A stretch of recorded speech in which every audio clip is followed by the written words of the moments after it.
individual adalah salah satu cabang ilmu psikologi kepribadian yang dikembangkan oleh seorang psikolog dan fisikawan asal Wiener, Austria bernama Alfred Adler. Adler menyatakan ada satu daya motivasi yang memengaruhi semua bentuk perilaku dan pengalaman manusia. Daya motivasi tersebut disebut dengan dorongan ke arah kesempurnaan atau superioritas. Daya tersebut mendorong manusia memenuhi semua potensi dan keinginan yang ada di dalam dirinya sehingga seorang manusia dapat semakin dekat dengan apa yang diidealkan. Sejarah psikologi individual. Gagasan Adler ini sebenarnya banyak dipengaruhi oleh Nietzsche, seorang filsuf asal Jerman yang banyak menulis karya di bidang filsafat dan ilmu pengetahuan. Dan teori Adler ini cukup bertentangan dengan teori Freud. Perkenalan Adler dengan Freud bermula dari undangan Freud terhadap Adler dan 3 dokter Wiener lainnya untuk menghadiri pertemuan di rumah Freud. Pertemuan yang bernama Vienna Psychological Society ini mendiskusikan psikologi dan neuropatologi. Walau termasuk dalam anggota kelompok ini, Adler tidak sepaham dengan Freud. Freud menekankan teorinya pada masalah seksualitas masa kanak-kanak sebagai dasar motivasi seseorang bertingkah laku, atau dengan kata lain seseorang dikendalikan oleh sifat agresif dari libido seksualnya. Sedangkan Adler menekankan pada dorongan superioritas sebagai dasar motivasi seseorang bertingkah laku. Selain itu, Adler meyakini bahwa bukan hanya interaksi lingkungan ataupun keturunan saja sebagai faktor penentu perilaku, melainkan perpaduan antara keturunan dan interaksi lingkungan sebagai stimulus. Kemudian individu itu sendirilah yang menjadi faktor penentu perilaku. Adler dan Freud menyadari perbedaan di antara keduanya, sehingga Adler memutuskan untuk keluar dari kelompok tersebut dan keluar dari paradigma psikoanalisis, kemudian lebih fokus pada psikologi individualnya. Bukti keluarnya Adler dari paradigma psikoanalisis adalah Adler mendirikan kelompok lain dengan nama Society for Individual Psychology. Selanjutnya ada beberapa prinsip yang melatar belakangi teori psikologi individual Adler ini, yaitu yang pertama, striving for success or superiority, yaitu usaha untuk menuju sukses atau meraih superioritas. Prinsip ini menyatakan bahwa kekuatan dinamis di balik perilaku manusia adalah berjuang untuk meraih keberhasilan atau superioritas. Yang kedua, ada subjective perception atau persepsi subjektif. Prinsip ini menyatakan bahwa dalam mengatasi perasaan inferiornya, maka seseorang akan berjuang. Namun, sikap juang yang muncul tidak ditentukan oleh kenyataan, melainkan oleh persepsi subjektif akan kenyataan, yaitu fiksi atau harapan masa depan. Yang ketiga, ada self-consistent atau konsistensi diri. Prinsip ini menyatakan bahwa kepribadian itu menyatu dan memiliki konsistensi diri, sehingga pikiran, perasaan, dan tindakan mengarah kepada satu tujuan. Yang keempat, ada social interest atau minat sosial. Prinsip ini menyatakan bahwa nilai dari semua aktivitas manusia harus dilihat dari sudut pandang minat sosial. Minat sosial adalah perasaan menjadi satu dengan umat manusia. Seseorang dengan minat sosial yang berkembang dengan baik tidak akan berjuang untuk superioritas pribadi saja, tetapi untuk kesempurnaan semua umat manusia. Minat sosial ini termanifestasi dalam bentuk kerjasama dengan orang lain untuk kemajuan sosial. Yang kelima, ada style of life atau lifestyle, yang ini gaya hidup. Prinsip ini menyatakan bahwa struktur kepribadian yang konsisten dan menyatu akan berkembang menjadi gaya hidup seseorang. Gaya hidup menunjukkan selera hidup seseorang yang mencakup tujuan, konsep diri, perasaan terhadap orang lain, dan sikap terhadap dunia.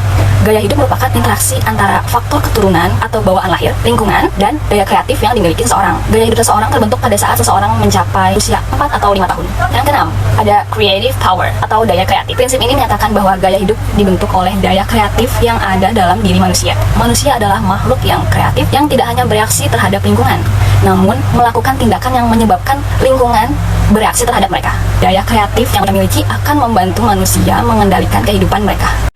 Perkembangan kepribadian menurut Adler. Dalam hal ini, Adler sependapat dengan Freud yang menyatakan bahwa kehidupan seseorang dipengaruhi oleh perkembangan 4 atau 5 tahun pertama. Sepanjang tahap awal perkembangan, anak sudah mulai mengembangkan persepsi diri, pola tingkah laku, serta mulai memilih tujuan hidup dan semua perilaku diarahkan. Adler berpendapat bahwa di dalam kehidupan ini manusia memiliki rasa rendah diri atau inferiority yang kemudian menggerakkan seseorang untuk mencapai superiority. Pemahaman Adler tentang superiority lebih ditekankan pada masing-masing individu dalam memahami lingkungannya dan seseorang selalu berusaha untuk mengembangkan situasinya. Dalam istilah Adler, semua fungsi yang kita miliki mengikuti arah tersebut dan berusaha keras mempertahankan, menjaga, mengembangkannya dalam hal yang baik atau buruk. Adler berkeyakinan bahwa memberikan kondisi yang menyenangkan pada awal interaksi anak dengan keluarganya akan semakin mendorong timbulnya minat sosial. Anak akan terdorong untuk mencapai keuntungan bagi dirinya maupun orang lain. Salah satu cara mengatasi perasaan yang tidak menyenangkan yang tercipta dari perasaan rendah diri adalah dengan meyakini bahwa seseorang mampu mengembangkan kesejahteraan dan kegembiraan kepada orang lain. Untuk mengembangkan gaya hidup, menurut Adler ada 3 konsep, yaitu self-deterministic, teleologi, dan holistik. Menurut Adler, bahwa individu menentukan tingkah lakunya bukan pada kejadian eksternal. Adler berpandangan individu mengontrol dirinya dan bergerak untuk mencapai tujuan sebagai sesuatu keseluruhan yang menyatu, dan inilah yang dinamakan gaya hidup. Pada saat di mana tujuan hidup telah dipilih serta gaya hidup dikembangkan untuk mencapai tujuan tersebut, maka sangat sukar bagi setiap individu untuk merubahnya. Perkembangan abnormal, penyebab utama keabnormalan atau ketidakmampuan diri adalah munculnya perasaan inferioritas pada diri individu, di mana inferioritas sendiri merupakan perasaan yang berasal dari kekurangan diri. Kemudian seorang tokoh lain bernama Adler berpendapat bahwa peningkatan perasaan inferioritas bisa berkembang melalui keberadaan sejak lahir, yaitu seperti fisik dan mentalnya yang cacat dan orang tua yang tidak memperdulikannya. 1. Cacat mental dan fisik. Individu yang dilahirkan dalam keadaan cacat dalam beberapa hal dapat meningkatkan perasaan inferioritas, di mana anak yang lahir dalam keadaan cacat fisik dan mental, maka faktor yang terpenting bukanlah cacatnya itu, namun reaksi terhadap kejadian yang akan mempengaruhi perkembangan selanjutnya, tergantung reaksi positif atau negatif yang ditunjukkannya. 2. Kesalahan dalam mengasuh. Anak yang dimanja dan diawasi secara ketat membuat ia tidak sanggup mengurus dirinya, sehingga perasaan inferioritas akan semakin bertambah. Anak yang berada dalam lingkungan ini tidak memiliki kesempatan untuk melakukan sesuatu, sehingga ia tidak berpengalaman dalam kegagalan atau kesuksesan, sedangkan individu akan menjadi seseorang yang egosentris, yang menganggap superioritas atau lebih dari orang lain. Tujuan konseling dibagi menjadi 3, yaitu 1. Mengubah konsep tentang diri klien sendiri. Individu yang mengalami masalah sebetulnya disebabkan karena konsep diri yang dimiliki bersifat negatif. Dalam arti, dia sering melihat dirinya tidak sesuai dengan keadaan yang sebenarnya. 2. Melalui perubahan konsep diri sendiri diharapkan akan dapat berubah pula fisiknya. 3. Dari perubahan fisiknya diharapkan akan berubah pula gaya hidup dan tingkah lakunya. Proses konseling. Konselor hendaklah mendengarkan dan memahami dengan lembut apa-apa yang disampaikan klien.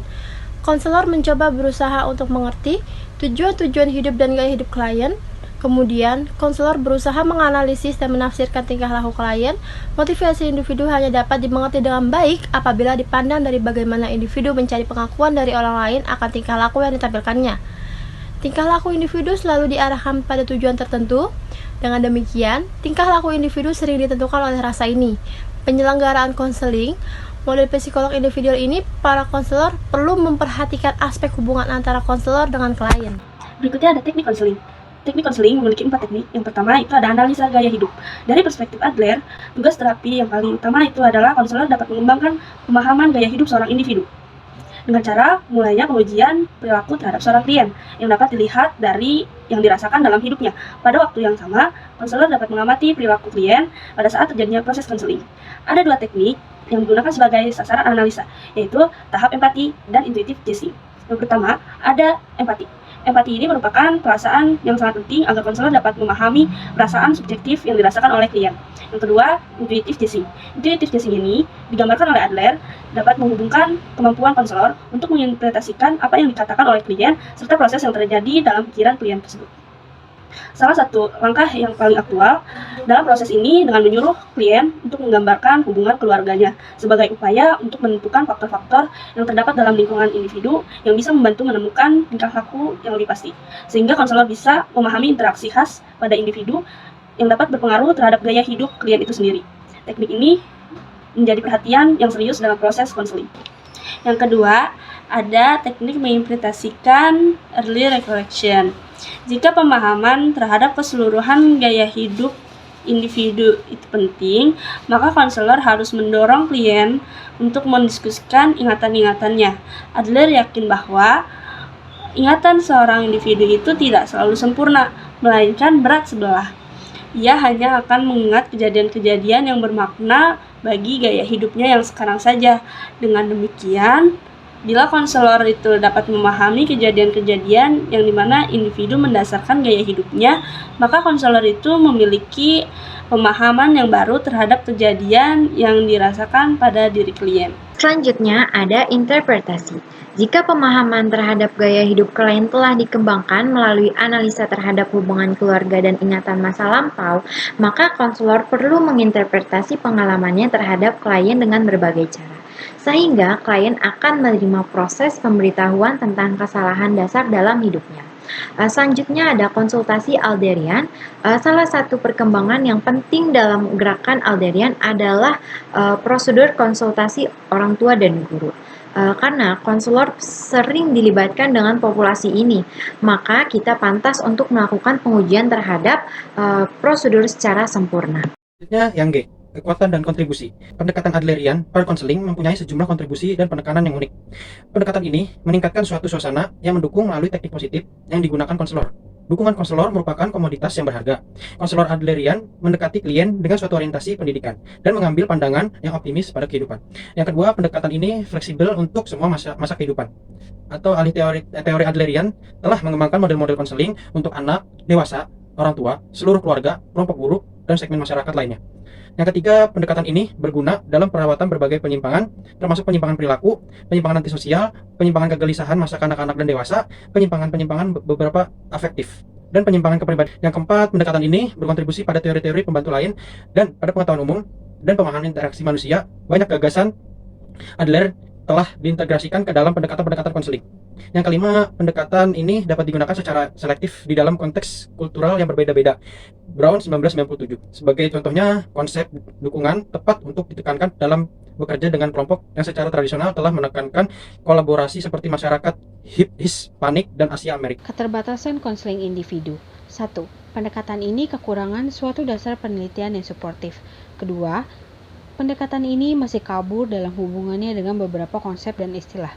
Yang ketiga, pendekatan ini terlalu optimistik mengenai sifat manusia, khususnya dalam bidang kerjasama dan kepedulian sosial.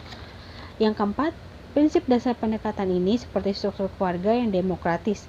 Misalnya, tidak terlalu cocok dalam bekerja dengan klien yang konteks kulturalnya menekankan pada hubungan sosial linear.